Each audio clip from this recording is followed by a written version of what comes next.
បាទសួស្តីអ្នកនរគ្នាថ្ងៃនេះខ្ញុំសូមណែនាំអ្នកនរគ្នាអំពីការប្រើប្រាស់រូបមន្តថ្មីមួយទៀតគឺ sum if បាទឬក៏គេហៅថាការបូកដោយមានលក្ខខណ្ឌបាទនេះគឺជារូបមន្ត sum if ឬក៏ការបូកដោយមានលក្ខខណ្ឌបាទយើងដាក់សញ្ញាស្មើមកសេ sum if មកបង្កច range កុមា criteria កុមាគ្នាបសាំរែងបិទមកវិញបិទគ្នាហើយនឹងបិទបង្កចណាបាទយើងមើលក្រៃរ៉េងគឺជាអ្វីណាអញ្ចឹងរ៉េងជាបណ្ដុំសែលឬក៏ជាបណ្ដុំនៃកាឡាដែលត្រូវយកមកពិនិត្យជាមួយនឹង criteria យកមកពិនិត្យយកមកផ្ទៀងផ្ទាត់ជាមួយនឹង criteria ឬក៏លក្ខខណ្ឌនឹងចំណែកឯ criteria ឬក៏ជាលក្ខខណ្ឌនឹងវាជាអ្វីមួយដែលយើងចង់បានជាអ្វីដែលយើងចង់រកហើយក្នុងនោះវាអាចជាលេខអាចជាអក្សរឬក៏អាចជាការប្រៀបធៀបឬក៏គេហៅថា expression ណាចំណែកឯ sum rank បាទ sum rank នេះគឺជាបណ្ដុំនៃក្រឡាដែលត្រូវបូកបាទហើយវាជា optional មានន័យថាវាមានក៏បានមានក៏បានអាស្រ័យនឹងតម្រូវការរបស់អ្នកប្រើប្រាស់បាទហើយ criteria នឹងទៀតសោតបាទវាមានលក្ខណៈពិសេសមួយទៀតថាបើសិនជា text បើសិនជាអក្សរឬក៏ logical ឬក៏ជា math symbol គឺត្រូវដាក់ក្នុងសញ្ញាថ្មិញកណ្ដុរឬក៏គេហៅថា double quote បើមិនដាក់ទេវា error ណាអូខេឥឡូវយើងចូលទៅអនុវត្តទាំងអស់គ្នាមើលអូខេឥឡូវខ្ញុំមានតារាងទិន្នន័យមួយដែលនិយាយពីការលក់ផលិតផលផ្សេងដូចជា notebook បាទ computer printer LCD table ជាដើមណាហើយមានឈ្មោះអ្នកលក់បាទមាន page បាទហើយមានតម្លៃដែរណាបាទហើយកន្លែងនេះខ្ញុំដាក់ថា criteria ហ្នឹងគឺចង់បញ្ជាក់ថាតើយើងចង់រកអ្វីបាទ criteria យើងដឹងហើយថាជាលក្ខខណ្ឌដែលយើងចង់រកមកឧបមាថាខ្ញុំចង់រក notebook អញ្ចឹងខ្ញុំសេកន្លែងថា notebook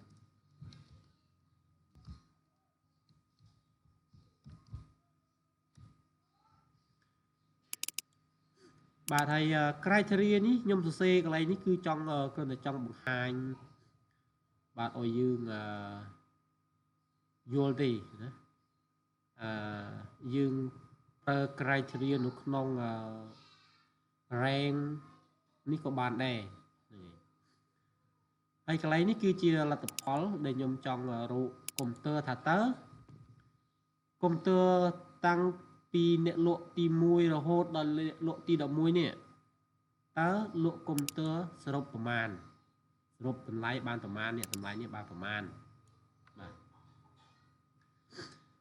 បាទហើយខាងនេះគឺបង្ហាញរូបមន្តដែលខ្ញុំសេខាងនេះមិនវាចេញអញ្ចឹងឯងណាបាទឥឡូវយើងចាំមើលអូខេឥឡូវយើងដាក់សញ្ញាស្មើមកបាទយើងសេ sum if sum if ហើយយើងចង់រកអីគេsum if មកក្នុងនេះមាន rank បាទ rank យើងដឹងហើយថាជាបណ្ដុំនៃ cell ដែលយើងយកមកដើម្បីប្រៀបធៀបនឹង criteria បាទយើងប្រៀបធៀបនឹង criteria នេះបាទអញ្ចឹងយើង select rank មក rank ជាបណ្ដុំណាជាបណ្ដុំនៃ cell នេះ select មកបើទៅមកទៀត comma បាទនេះ comma បែបនេះចុច comma មួយមកហើយបន្ទាប់មកទៀតគឺ criteria យើងដឹងហើយថាជាលក្ខខណ្ឌឬក៏ជាអ្វីដែលយើងចង់បាន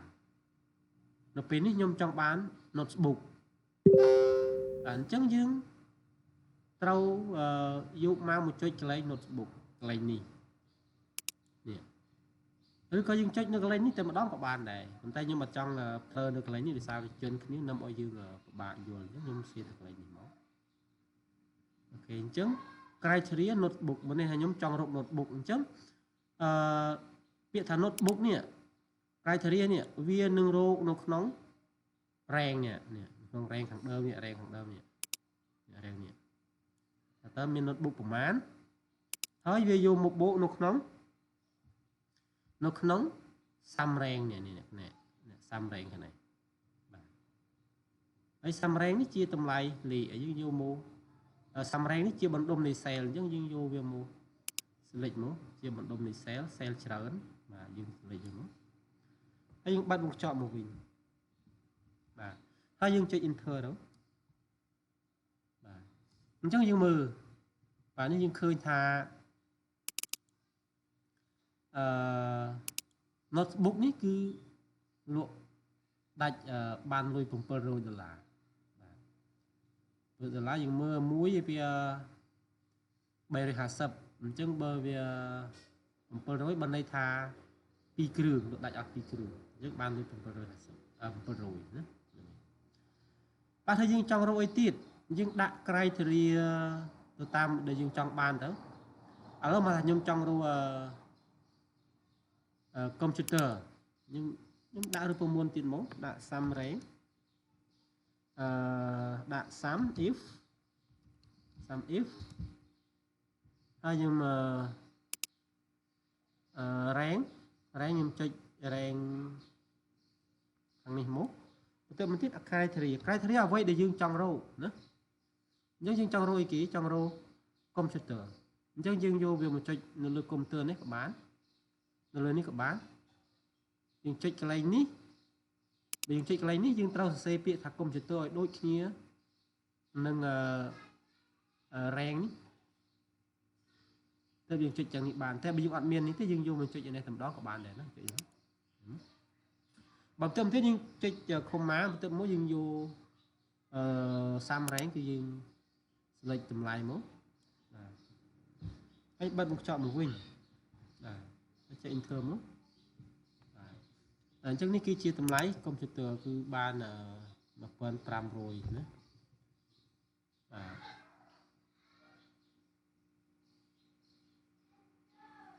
អញ្ចឹងមកនៅ computer នោះលក់ដាច់អស់ជា3គ្រឿងណាមើល1 2 3អាច3មកនៅក្នុងនោះមានកុំព្យូទ័រ3 3គ្រឿងអូខេហើយមួយទៀតយើងថាក្នុងមេរៀនយើងគេថាកន្លែងលក្ខខណ្ឌហ្នឹង criteria ហ្នឹងបើជា text ឬជា logical ឬជា math symbol យើងត្រូវដាក់ក្នុងសញ្ញា double quote តើវាយ៉ាងម៉េចណាគឺចង់និយាយថាបើសិនតែជា text ដូចជាពាក្យថា notebook វាជា text ណាបើយើងយកមកសេនៅក្នុងរូបមន្តយើងនេះថា text តែម្ដង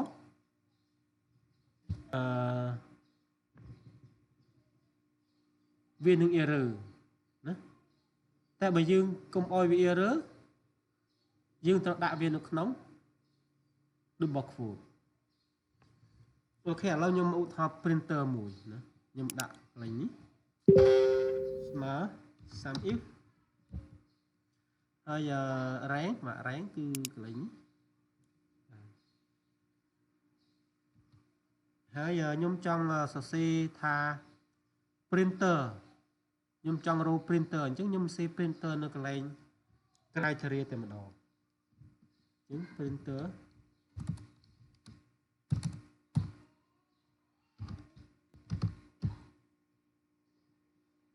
ខ្ញុំដាក់ comma បន្ទាប់មកយើងselect sum rank បាទហើយខ្ញុំបិទវងខ្ចប់មកវិញបាទការសរសេររបៀបនេះគេហៅថា text ជា text អញ្ចឹងជា text យ៉ាងនេះបើយើងមិនដាក់ក្នុង double quote ទេរូបមន្តយើងនេះនឹង error ណាឥឡូវយើង enter សាកមើលបាទឃើញទេអត់មានលទ្ធផលទេណាដោយសារ printer ហ្នឹងវាជាតិចអញ្ចឹងជាតិចត្រូវដាក់ក្នុងរបស់ខ្លួនអញ្ចឹងយើងដាក់របស់ខ្លួននោះ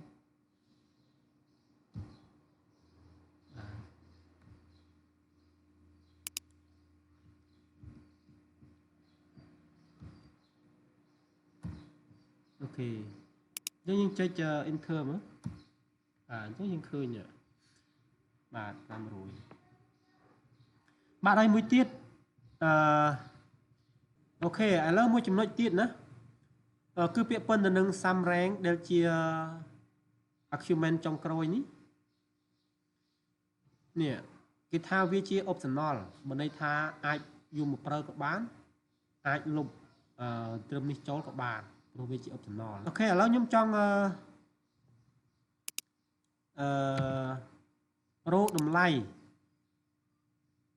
រកតម្លៃដែលធំជាង300ណាបាទនេះគឺជាការប្រើ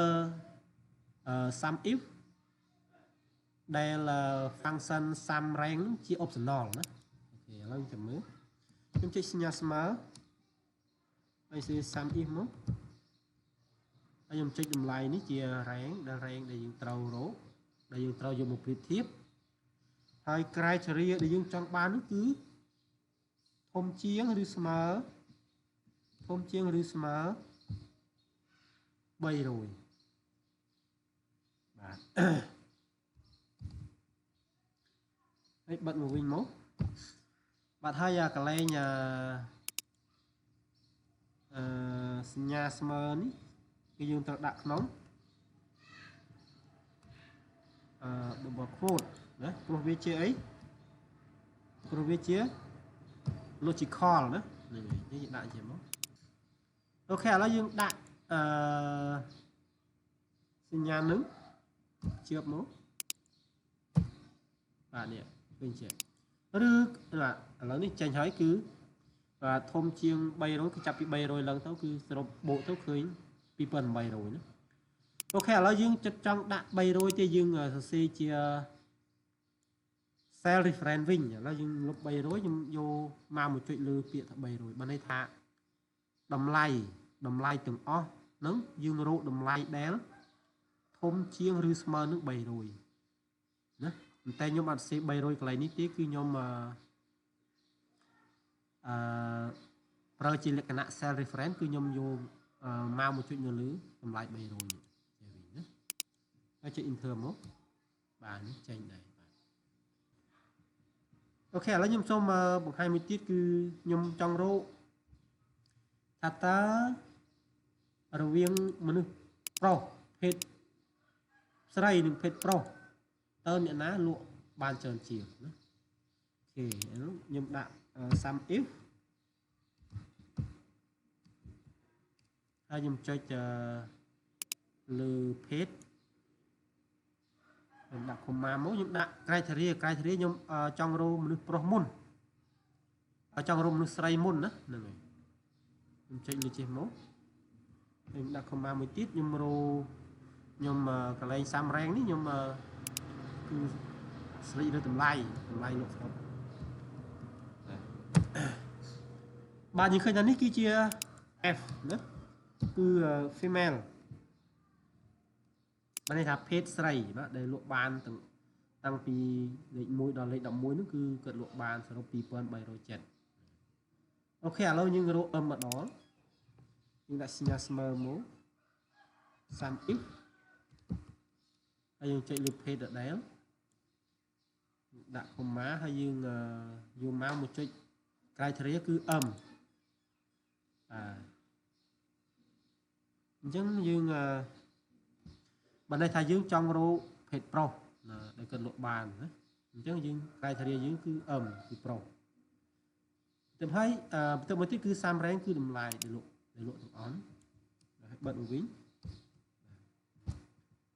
បើអញ្ចឹងប្រុសនោះគឺ M male គឺគាត់បានតែ1350ទី